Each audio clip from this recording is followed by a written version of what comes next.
Hi, how are you doing? I'm Fernando. Welcome to Host 2B Academy.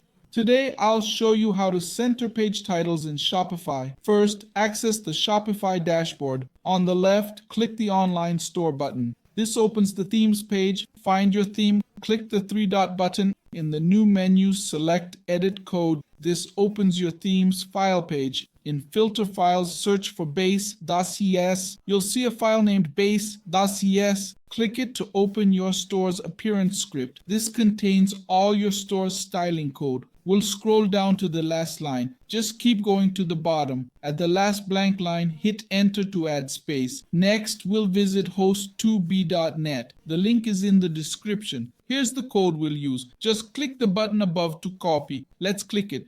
The code will be copied. Back in Shopify, paste the code in the blank line. After pasting, go to the top right and click Save. Just click it. Changes have been saved successfully. I've left a store page open pre-changed. Let's reload it. Now all your page titles will be properly centered in your store. Hope this video helped.